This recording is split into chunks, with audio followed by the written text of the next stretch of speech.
Sack Life beat depression. It's day 775, and we're staying alive with Sack Life in another somatic healing session to wipe out depression. Thank you so much, everybody, for being here now. Anyone who's tuning in later, appreciate you guys and girls out there. As you know, every show starts with that powerful mental health tool of gratitude. Gratitude going out today, first and foremost, as always, to anyone tuning in for themselves and for others, showing up publicly and making their progress a group effort can help inspire the group. It's a very cool effect when we do practice self-care publicly and then can inspire other people to practice self-care, because it's one of the best ways that we can help them, motivate them, or inspire them to make changes in their lives as well. And it's starting with us, right? It's got to start with us. Can't pour from an empty cup. We've got to have that self-care routine in place so that we can inspire and have something to give to others. Want to shout out to the first one in, UT Doshi. Thank you so much for being here. Appreciate you. And you are part of my gratitude segment today, for being here and for supporting the cause, showing up for yourself, and for showing up for others. So anyone else tuning in there now or later, please go ahead and think about your piece of gratitude for today. That'll put you in a positive mindset as we move into the lesson. Second mental health tool we always talk about is that progress tracking tool. Keeping track of the number of days that you show up for yourself and make that progress can have a cumulative effect in the brain, helping it become easier and easier to see the truth of how strong and how much endurance you have, because it will be based on that factual number. So even when you go through those blue periods, if you have those bad days, everybody has bad days. Depression comes on a spectrum, right? We're affected differently on a spectrum at varying intensity. And we're all going to have things go wrong, challenges come up, and bad days come around. So on those bad days, if you are suffering through a blue period, this number can be a huge anchor back to your true strength, to give yourself proper credit for your strength and endurance out there. So please do keep track of your number of those days that you accomplish that daily goal. And that daily goal doesn't have to be this show. This show is just one training routine. We're sharing a whole bunch of tools, all the tools that we can. But maybe you found tools that work better for you. Maybe it's a run. Maybe it's just making the bed, simply making the bed in the morning, right? If you're keeping track of that number of times that you accomplish that goal, I know it sounds simple, but the more you keep track of it, the more powerful that list tool can be. So in here, we're using that list tool. We're coupling it with other things to make it super effective as a training routine.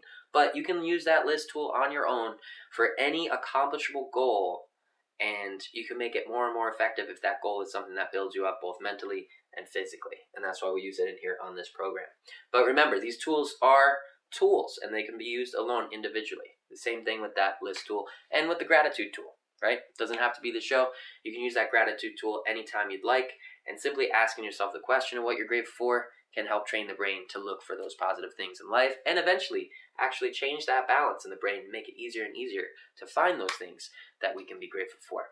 Shout out to Brett, aka McLeod, and Lisa the Luminary for staying consistent and crushing it every single day out here. Lisa, you're an inspiration. And Brett as well at 92 days, and I'm ready for you. I see you, brother. I'm ready for you too. Today we're going to practice some hooks. And we're going to do it at a little bit lower intensity than normal, because yesterday was supposed to be an active recovery day. And when we got together yesterday, it was an active recovery day for that segment. But afterwards, I wound up linking up with Master Checo. We got in 2 hours of heavy bag, high intensity training, full body workout, really pushing the limits, did a little bit of light sparring out there. So I got 2 hours of really high intensity training. I am sore from head to toe, and it hurts so good. It's the feeling of progress. I'm feeling like I'm getting back into that progress curve, which I've been missing for a while. So, because I went ham last night with the bonus rounds, today I've got to go lower intensity again, because my body's tight. I got to tune into the moment here and now, and I want you guys to always do that for yourselves as well. Remember, show up for yourselves in the moment. Give yourself a challenge to the moment, to how you're feeling right now. So if you didn't get enough sleep, party really hard, or you went super hardcore on the high intensity training and you're sore everywhere and your body's aching and screaming for a break, give it that break. You can still move slow, you can still practice that technique, that form, and you can go at your own pace that challenges you to your level today. So it is a standard day. It's a Friday. No, it's not a Friday. It's a Thursday. Man, out of whack out here. It's a Thursday. So we'll be going through our standard routine, 3 rounds, 3 minutes each, 1 minute breaks in between to catch your breath and drink some water and check in on yourself. Make sure you're staying hydrated out there because it's very important. We'll die without water, so you want to make sure you're definitely drinking enough of that and staying hydrated. And it's going to help give you better performance during the workout routine as well. Like I said, standard rounds. Let me get that timer going. We're going to have that fighting spirit of the 80s coming through that retro synth boombox and checking in on the comments. Wish tags. Thank you for joining. Slayer Ken, thanks for being here and for sharing your progress. 383 consecutive days of progress for Slayer Ken out there, crushing it. Thank you so much for sharing that progress and helping to inspire others. Now I've got my water. Let's get into the lesson. Always remember, visualize that opponent. Visualize that striking surface so you can practice proper technique and landing on those large 2 knuckles, right? We want to drive those large 2 knuckles in, keep that wrist nice and straight, kind of in line, line up those knuckles with the elbow, right? Driving it through on those straight lines, working those angles. And when we visualize that target, it will help with that accuracy because we're visualizing making contact with that head. If you've got a Bob training dummy, it can help with that technical training as well. But you can do this on your own, even if you're just shadowboxing and have no equipment. All you got to do is show up for you. So today we're going to talk about some hooks again. I think we talked about them yesterday. But I'm going to let you know what I'm focusing in on. And I'm going to drop my intensity a little bit. Feel free. Remember, challenge yourself to your level. I got to tone it back a little bit today because of yesterday's intensity.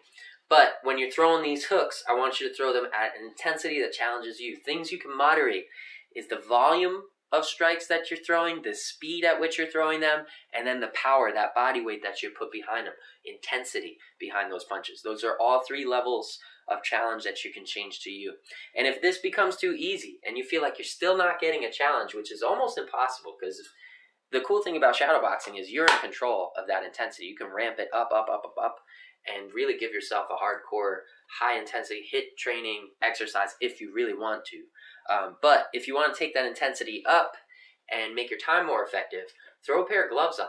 Even 16-ounce gloves, 14-ounce gloves, even 10-ounce gloves. It's going to make a huge difference when you're throwing those punches. It's going to take a lot more muscle, a lot more power, a lot more endurance just to keep the guard up. So throw some gloves on, take that thing to the next level. That way you can continue giving yourself a challenge where you need it. So today we're going to be talking about the hook. We're going to be throwing basic combos, jab and cross, and then tossing that hook in there, pivoting on the lead foot. And what I'm going to be practicing personally for myself, I want to practice the things I need work on. And I need some work on my hooks, making sure that I don't drop my guard, right? Make sure I don't open up my guard and leave myself open to an attack. And that's the cool thing about sparring with others. If you get a chance to test out your skills with proper gear, proper protective gear, and you're sparring with others, having that second point of view and having somebody to find those flaws in your defense, expose those weaknesses so that we can focus on them and refine them. So today I'm going to be practicing tossing those jabs and crosses and tossing hooks, but keeping the guard, keeping that guard tight when I toss the hook. Boom. And we're going to practice slipping and countering. Bump. Again, keeping that guard tight on the lead hand when we counter with the hook. So we'll have some slips, we'll have some counters, we'll have some regular hooks tossed in there. We might work a pivot hook in there as well, just to vary it up, throw that variety in there, keep things interesting, and also keep your opponent on their toes. You don't want to let them get used to your patterns, so constantly break that pattern. You can set them up for failure by sticking to a pattern, 1, 2, hook, 1, 2, hook, and then change it, step, pivot, hook, cross, or 1, 2, step and pivot, boom. You want to mix that up so that they don't get a lock on what you're doing. You don't want them to read your patterns. All right, so that being said, we're going to get right into this. We'll go right into round 1. Get these tunes going. Timer set up. Boom, boom, boom, boom. And let's practice some hooks. Not with that pace. Get something else in here. Yeah, line up right there. All right, go ahead and square up into your Muay Thai stance. Visualize that opponent, and let's practice some of those hooks. Square up, guard high by the brow line. Close the fingers, tuck the thumbs, and from your Muay Thai position, remember, shift that body weight forwards and backwards. From that front foot to the back foot, kind of rolling those hands to keep pace, keep rhythm in there. Go ahead and step in for 1, 2, turning those fists over. And remember, go at your intensity. Go at a rate that challenges you today, to your level today. Keep that guard tight, guard high, chin tuck, shoulders rolled for extra defense. Step in for the 1, 2, straight down that center line. 1, 2, keep it moving, keep it balanced. Remember, a little bit of bend in those knees will help with rotation, and keeping those heels off the ground, even if they're just slightly raised off the ground, really helps with rotation. Chin tuck for balance. Keep moving in and out, closer and further away from that visualized target, and land those punches down that center line. Now we're going to start practicing a lead hook. And that lead hook is going to come right after the cross. We're going to toss a lead hook right there. And I'm going to try and focus on getting that cross right back to guard and keeping that guard tight. Boom, as I roll into the hook. So step in for the 1, 2, pop, pop. After the connect with the number 2, we're going to pivot on that front foot, rotate through, boom, and toss that hook up into the head of that depression dummy. Remember, for proper form on the bag, we want to make sure that that arm is locked 90 degrees at the elbow, keeping the wrist nice and straight with the knuckles, clenching that fist at the point of impact to avoid injury, and back to stance. Hit him with the 1, 2, 1, 2. Keep that guard tight, and now 1, 2, lead hook. 1, 2, lead hook. Boom. Toss it up there, back to stance. 1, 2, lead hook. And keep that guard tight. 1, 2, lead hook, guard tight.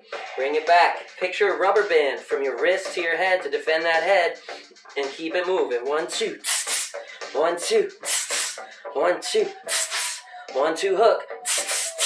Boom, back to stance. 1, 2, hook. Back to stance, guard high. Roll those shoulders for added defense. Tuck the chin in for added defense and balance. 1, 2, 1, 2, 1, 2, hook. Back to stance, guard high the whole time. 1, 2, 1, 2, 1, 2, hook. And back to stance, guard high, keep it tight. 1, 2, 1, 2, 1, 2, hook. And back to stance, keep it moving. 1, 2, 1, 2, 1, 2, hook. And back to stance, turning through.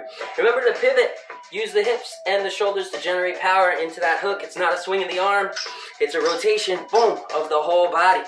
That's the end of round 1. Catch your breath. Drink some water. Shout out to Claire and Luca and their mom out there in Canada coming in through braces. Can be scary. Thank you for being here, Claire.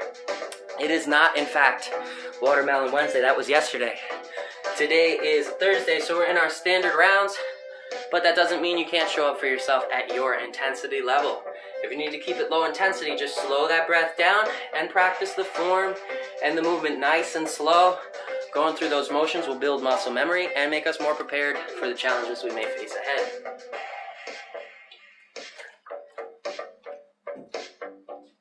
Alright, and then the next round, we're going to start adding in a slip and tossing in a rear hook. And I think this is one where my guard tends to open up when I toss that rear hook. So I'm really going to try and focus in on those little points where I can improve. Remember, there's always room for growth, always room for improvement with martial arts. It's one of the coolest things about it. You can learn forever, continue to learn forever, become amazing at one thing, and meet someone who's been trained in the same art for the same amount of time, and they're amazing in a different thing. And you will both learn from each other indefinitely. It's one of the coolest things. Non-stop progress and growth out here. Alright, so now we're going to start again with the jab and cross. Pop, pop, down that center line. Keeping the shoulders rolled, chin tucked for guard. Guard high by the brow line. 1, 2, 1, 2. And now we're going to add in a slip. So after the 2, bump, bump, let's say it was deflected and it looks like they're going to counterattack. After the 2, we're going to slip in, bringing that elbow into the center line, put a little pre-wind on that rear shoulder there. And from here, after we turn that elbow in and guard up, we want to toss a rear hook. So we're going to rotate on the ball of the rear foot from here, from our shelled up slip position. We're going to rotate on the ball of the rear foot, letting that front foot go down flat, boom, and we're turning through the ankle and tossing that hook up, boom. Again, 90-degree angle on the elbow, keeping the wrist nice and straight, knuckles in line with that elbow. So you want to just drive that fist around, let the body do the work, rotating on the ball of that foot. And we're going to practice keeping the guard tight here, boom. And also, I'm going to practice kind of putting that arm up at the last possible second to nail that angle.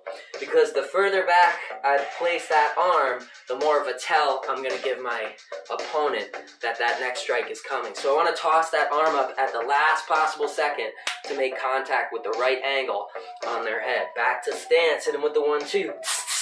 Chin tuck, guard high, 1-2. 1-2. 1-2.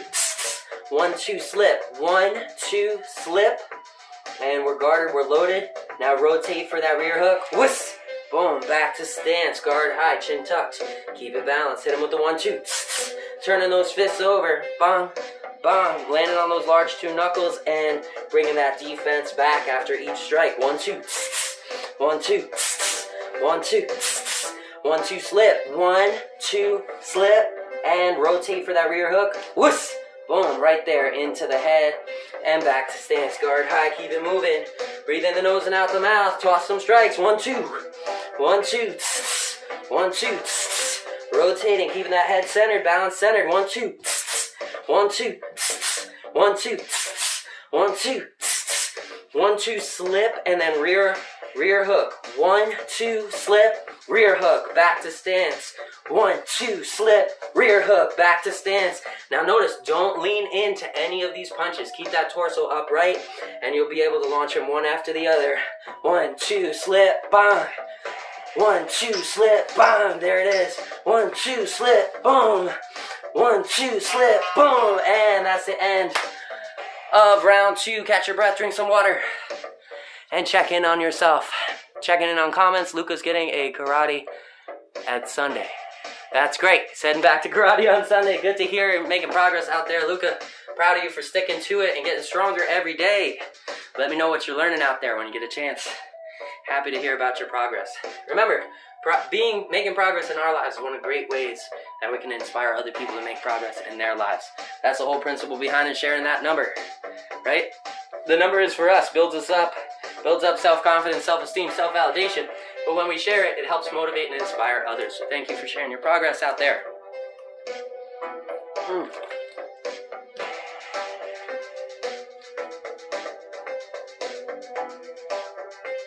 All right, 5 seconds. We're going to pop into our final section.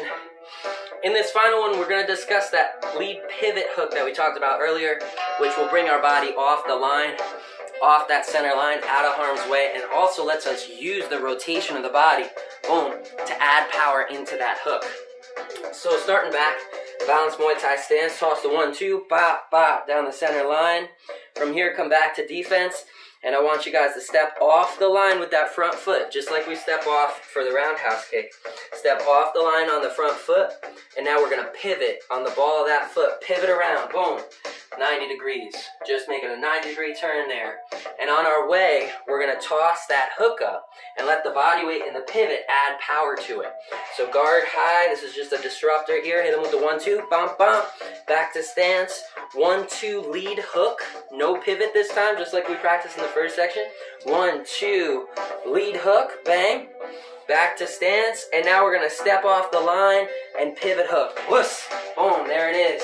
Back to stance, back on track, hit him with the 1-2, back to stance, 1-2 slip, rear hook next, ready?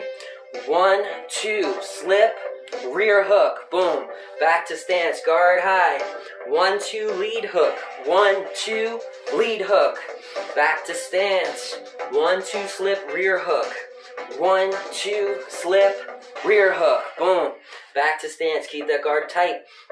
Now we're going to give it a 1-2, and we're going to step off the line on the 2 and pivot, boom, right in. So normally, with that 2, you're just turning, but this time, instead of just turning through for the 2, I want you to take that little step off the line to set up your next punch with that cross. So we're setting up that combo. Hit them with the 1, small step in on the 1. Now for the 2, we're going to take a small step out, boom, as we rotate, and now we're going to pivot in to that hook. Whoosh, boom, nice powerful pivot hook, and back to stance, guard high, 1, 2, lead hook, 1, 2, lead hook, back to stance, 1, 2, lead hook, 1, 2, lead hook, back to stance. Now it's going to be 1, 2, pivot hook. 1, remember to step out on the 2, boom, pivot hook, whoosh, bang, right there. Let's become unpredictable. 1, 2, lead hook, 1, 2, lead hook, 1, 2, slip, rear hook, 1, 2, slip, rear hook, boom, back to stance, 1, 2, lead hook, 1, 2, slip, rear hook, 1, 2, slip, rear hook, back to stance, 1, 2, pivot hook, 1, step off the line for 2, pivot hook for 3, boom, back to stance, guard high, 1, 2, lead hook, 1, 2, slip, rear hook, 1, 2, slip, boom, back to stance, 1, 2, pivot hook, 1, 2, pivot hook, bang, back to stance, 1, 2, lead hook, 1, 2, pivot hook, and that is the end of round 3. I hope you had fun. I hope you found room to grow and techniques that you can improve on. Remember, there's unlimited room for progress out here, which means success is progress, right? Because we're never done making progress. So every step forward that you make is another dose of success. Give yourself credit for that success, for showing up for you today and taking a step forwards, whether it was 1 minute or all 9 minutes. Give yourself credit for every single step forwards because it matters. Depression and anxiety are life-threatening diseases, and every step forward counts. That could be the 1 step that takes you out of a toxic situation, or the 1 step that gets you away from suicidal ideation. So please do keep going. Give yourself credit for your progress. And until next time, I will catch you guys same exact time, same exact channel, same exact life. Sack Man out. Whew.